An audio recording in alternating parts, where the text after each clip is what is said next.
الحمد للہ وحدہ والصلاة والسلام علی من لا نبی بعدہ۔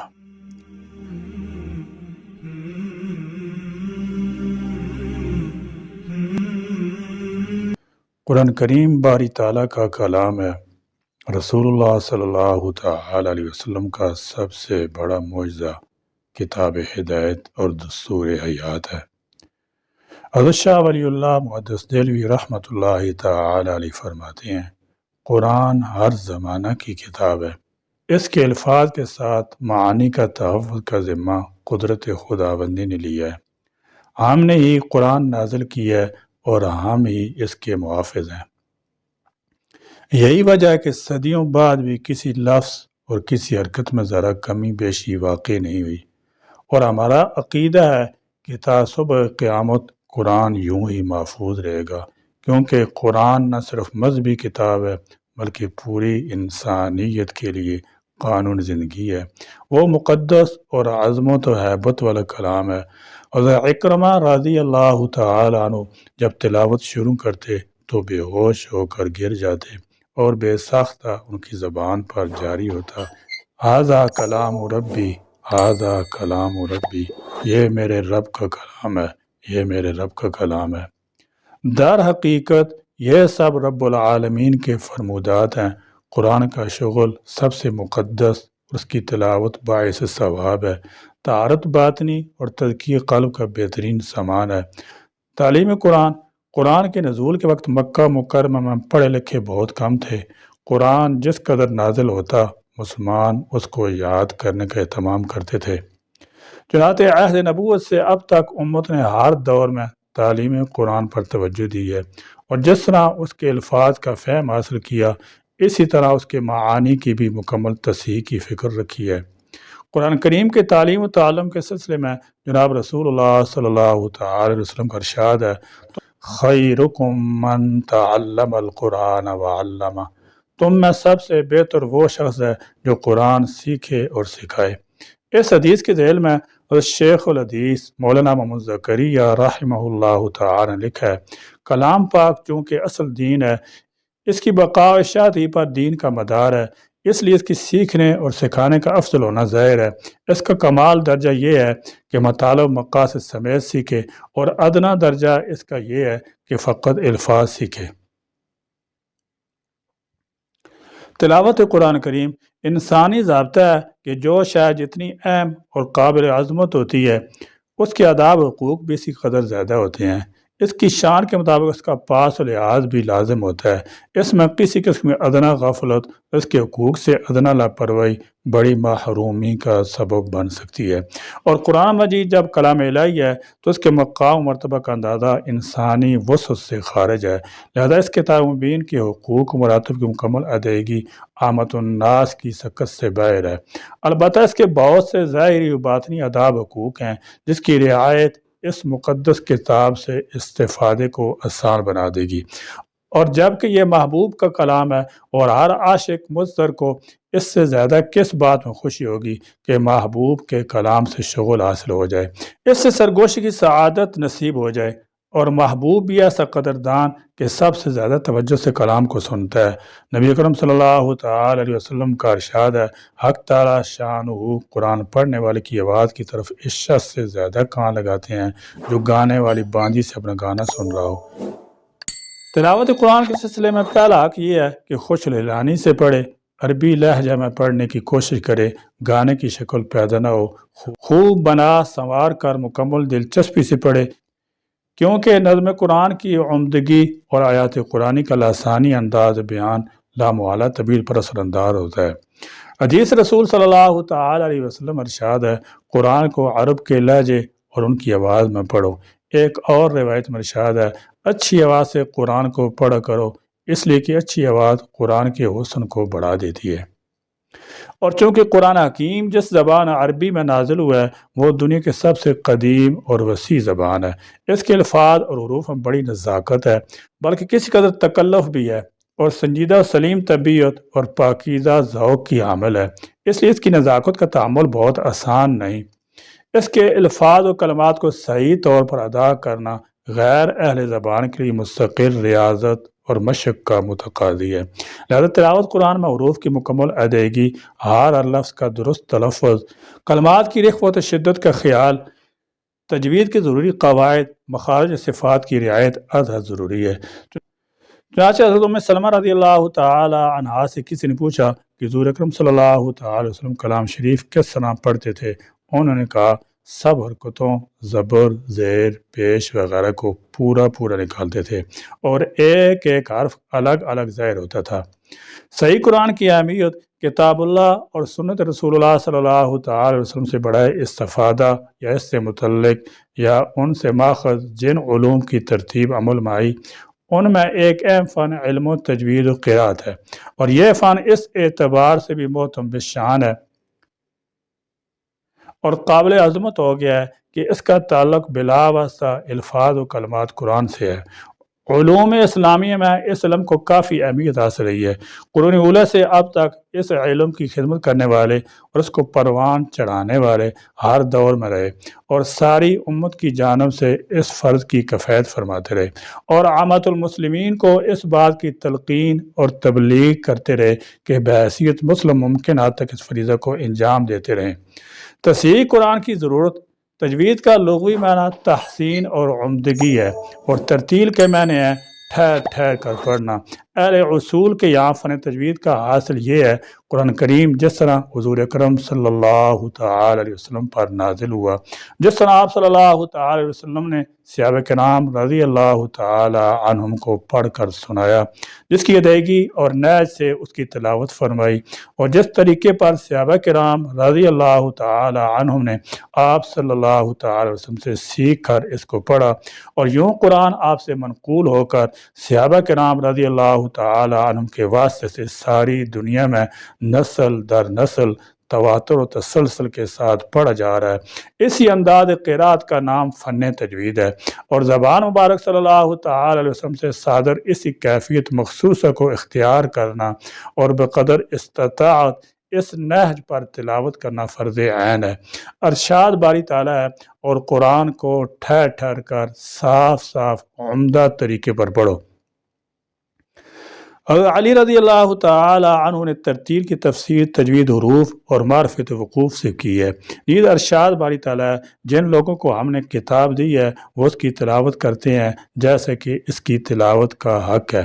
یعنی آداب و مخارج کی رعایت کے ساتھ پڑھنا ہے۔ علامہ ابو الخیر شمس الدین محمد بن محمد جزری رحمۃ اللہ تعالی علیہ نے متعدد طرق سے اس کے وجوب کو ثابت کیا ہے۔ ان کا مشہور قول ہے تجوید کے ساتھ قرآن پڑھنا بہت ضروری ہے، جو قرآن تجوید سے نہ پڑھے گناہ گار ہے، کیونکہ اسی شکل میں اللہ تعالیٰ جل شانہ کی جانب سے نازل ہوا ہے اور اسی شکل میں ہم تک پہنچا ہے۔ علامہ ابن جزری رحمۃ اللہ تعالی علیہ نے مزید فرمایا تجوید تلاوت کا زیور اور قرات قرآن کی زینت ہے، یعنی ہر لفظ کو اس کا حق اور مرتبہ دینا، جو کلمہ جس حصہ سے نکلتا ہے اس کو وہیں سے ادا کرنا اور اسی مخرج سے نکالنا، بلا کسی سختی اور مشکل کے اس کو صحیح پڑھنا اور مکمل لطافت کے ساتھ اس کی ادائیگی کرنا۔ قرآن و حدیث میں تلاوت کی درستگی کی تاکید ملتی ہے۔ قرآن کریم کو خوشلانی اور درست ادائیگی کے ساتھ پڑھنے کی کوشش ایمانی تقاضا اور اللہ تعالیٰ سے محبت کی دلیل ہے، لہذا قرآن عمدہ انداز میں پڑھنے کی فکر ہونی چاہیے۔ جتنا علم ہو مزید سعی جاری رہے، حروف کی مکمل ادائیگی ہو، جو حروف ایک جیسے مخرج کے ہیں بالخصوص ان کی ادائیگی میں کسی قدر تکلف سے کام لے، مثلا ولضالین میں ضاد کو نہ ضا پڑھے نہ زال پڑھے، اسی طرح سین اور شین میں فرق رکھے، زا اور جیم میں امتیاز قائم کرے، حمزہ اور عین ہر ایک کو اس کے مخرج سے ادا کرے، دونوں کو خلط ملط نہ کرے۔ جو حروف حلق سے نکلتے ہیں ان میں زیادہ مشق اور توجہ کی ضرورت ہوتی ہے۔ حروف صفیریہ زا، سین، صاد کو سمجھے، دیگر تجوید کے قواعد اور اصول کو سیکھے اور ان کی روشنی میں عمدہ سے عمدہ قرآن پڑھ کر سعادت دورین کا حقدار بن جائے، ورنہ بہت سے مواقع پر حروف کی غلط ادائیگی اور اس کا صحیح تلفظ نہ کرنے سے بسا اوقات کلمہ عربیت سے نکل جاتا ہے اور اس سے معنی کا فساد لازم آ جاتا ہے اور اس سے نماز ہی باطل ہونے کا خدشہ رہتا ہے۔ اسی سبب جناب رسول کریم صلی اللہ تعالی وسلم ارشاد گرامی ہے، بہت سے لوگ قرآن کی تلاوت اس انداز سے کرتے ہیں کہ قرآن ان پر لعنت کرتا ہے، ورنہ پھر کیا سبب ہے کہ تمام اصلاحی حلقے، علمی اسلامی ادارے جہاں معانی مطالب قرآن کو اپنا نصب العین بناتے ہیں، وہ الفاظ قرآن اور صحیح حروف، تجوید و ترتیل کو بھی توجہ کا مرکز بناتے ہوئے ضرور نظر آتے ہیں۔ مدارس میں شعبہ تجوید کا قائم ہونا، خانقاہوں اور دعوتی راہوں میں سے قرآن کے حلقوں کا لگنا اور از حد ان کا اہتمام کرنا بالیقین اس علم کی اہمیت پر غماز ہیں۔ اور جب علماء، فضلاء، طلباء مدارس اور دین سے وابستہ اور دینی میدانوں میں سرگرم اشخاص قرآن کی تصحیح کے اتنے محتاج ہیں تو ایک عامی مسلمان کو اس کی کتنی سخت ضرورت ہوگی، اس کا بخوبی اندازہ کیا جا سکتا ہے۔ لمحہ فکریہ مسلمان تاریخ کے جس موڑ پر ہیں، یقیناً وہ خدا اور کلام خدا سے بیزاری کی راہ دکھاتا ہے، اسباب اور مادیت کا داعی ہے، دنیوی تاثرات الحاد لادینیت کی وادی طیہ میں بھٹکایا جا رہا ہے، کامرانی کے عنوان پر ذلت پستی کا سامان کیا جا رہا ہے، مذہب کو ایک رسم ادائیگی کی چیز باور کرایا جا رہا ہے، مسلمان کے ظاہری باطنی احوال، اقوال و افعال ان کی متاع اخری کو سلب کرنے کے موجب ہیں۔ اس تناظر میں کتاب خداوندی کا تعلق اس کا شغل ہی باعث نجات ہو سکتا ہے، بلکہ ہر زمانہ میں قرآن کا شغل سبب نجات ہے، اس کے سوا تنگی اور ہلاکت ہی ہلاکت ہے۔ قرآن کے پیغام کو جان کر اس پر عمل پیرا ہونا، ہر ممکن طریقہ سے اس کا حق ادا کرنا، اس کا ادب احترام اور اس کی درست تلاوت کا وقت کا اہم تقاضا ہے۔ پھر کیا وجہ ہے کہ ایک شفیق باپ اپنی نسل کی افزائش میں اور اپنی اولاد کی تابناک مستقبل کے لیے ہر خواب سجاتا ہے، اس کے لیے ترقی کا ہر خیالی مال تیار کرتا ہے، اور کبھی اس جانب توجہ ہوئی کہ اس نسل میں قرآن کتنا محفوظ ہے۔ آنے والی بہو کے سارے اعمال و اطوار جانچے جاتے ہیں، خاندان سے مکان تک، عزت سے سامان تک، ناک کی نس سے پاؤں کی پائل تک، اسکول سے کالج تک، قد اور طوالت و حجم اور سارے امور کا بغور اور بہت دلچسپی سے جائزہ لیا جاتا ہے کہ کہیں نئی نسل میں کوئی نقص نہ رہ جائے، لیکن کبھی اس جانب التفات ہوتا ہے کہ اس اساس نسل میں قرآن جو ہر کامیابی کا راز ہے کتنا زندہ ہے، وہ قرآن پر کتنی عامل، اس کی تلاوت کیسی ہے، وہ کیسا اور کتنا قرآن پڑھ لیتی ہے، ہماری اگلی نسل قرآن سکھا سکے گی یا نہیں۔ خانگی امور میں اس کی مہارت کا امتحان ضرور ہوتا ہے، لیکن کبھی اس کی تلاوت نہیں دیکھی جاتی، اس کا قرآن نہیں سنا جاتا کہ حروف کی ادائیگی کیسی ہے، کہ درستگی کے شکل میں استفادہ، ورنہ اصلاح و تصحیح کی فکر ہو۔ بہو بیٹوں کی نافرمانی کی شکایت کرنے والے ذرا غور کریں کہ انہوں نے قرآن کے حوالے سے کتنی اور کیسی ذمہ داری نبھائی ہے۔ تصحیح تلاوت کی شکلیں۔ موجودہ دور میں تصحیح قرآن کی سب سے مؤثر شکل یہ ہے کہ کسی اچھے حافظ قرآن، قاری قرآن یا عالم قرآن سے جو قرآن کو صحت و مخارج ادائیگی حروف کے ساتھ پڑھے،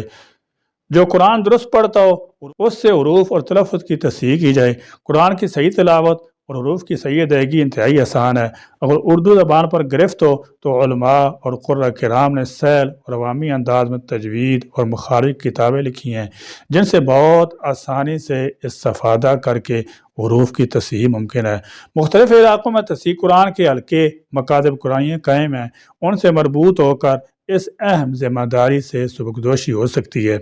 وسائل کی فراوانی اور ایجادات کے اس دور میں کسی چیز کا سیکھنا مشکل نہیں رہا، بہت آسانی سے لوگ اپنی ضروریات کے علم حاصل کر لیتے ہیں، حتیٰ کہ اپنے اغراض کے تحت مختلف زبانوں، ان کی بولیوں کی بھی ماہر بن جاتے ہیں۔ تو کسی عالم کی راہبری میں ان چیزوں سے فائدہ کیوں نہیں اٹھایا جا سکتا؟ ورنہ سب سے آسان اور مؤثر شکل یہ ہے کہ نورانی قاعدہ کی مشقوں کے ذریعے حروف کی ادائیگی درست کی جائے۔ مختلف ائمہ حرمین کی قرات اور ان کی آواز مکمل قرآن موبائل فون پر اور نیٹ پر موجود ہے، روزانہ تھوڑا سا وقت فارغ کر کے ان کو سنا جائے اور اس جیسا پڑھنے کی کوشش کی جائے، مشق کی جائے تو انشاءاللہ تعالی ایک اچھی اور مفید پہل ثابت ہوگی۔ پھر یہ کہ حروف تہجی کل 29 ہیں، جن میں سے بعض بہت آسان ہے، جیسے دال، میم، نون وغیرہ، ان کی درست ادائیگی انتہائی سہل ہے، لیکن عربی سے ناواقف یا دوسری زبان مثلا ہندی انگلش جاننے والوں کے لیے سب سے زیادہ دقت متشابہ الفاظ اور قریب المخارج کلمات میں پیش آتی ہے، اور اس وقت ان کے لیے اس کی ادائیگی مشکل اور ان میں امتیاز پریشان کن ثابت ہو جاتا ہے، جیسے جیم، ذال، زا، ضاد ضا، ان سب کا مخرج اور پڑھنے کا طریقہ جدا جدا ہے۔ اس طرح سین، شین، صاد وغیرہ، البتہ 2-4 مرتبہ مشق اور توجہ سے ان حروف کی صحیح پہچان کر لیں، ان کی ادائیگی کا درست طریقہ معلوم کر لیں، پھر اسی کے مطابق قرآن کریم کی تلاوت کے وقت ان کی رعایت ہو تو انشاءاللہ تعالی بہت آسانی کے ساتھ اور بہت جلد یہ مسئلہ حل ہو جائے گا، اور امت کی ایک بڑی تعداد اپنے رب کا کلام درست پڑھنے لگے گی، اور یہ امر رحمت باری کے نزول کا سبب ہوگا، جس کے لیے شوق معتبر چاہیے۔ اور بس اللہ کریم ہمیں قرآن کو صحیح تلفظ کے ساتھ تلاوت کی توفیق عطا فرمائے، اور قرآن کریم کی تصحیح کا جذبہ ہمارے اندر راسخ فرمائے، اور مستقل مزاجی سے قرآن کریم سیکھنے سکھانے کی توفیق عطا فرمائے۔ آمین۔ وآخر دعوانا الحمدللہ رب العالمین۔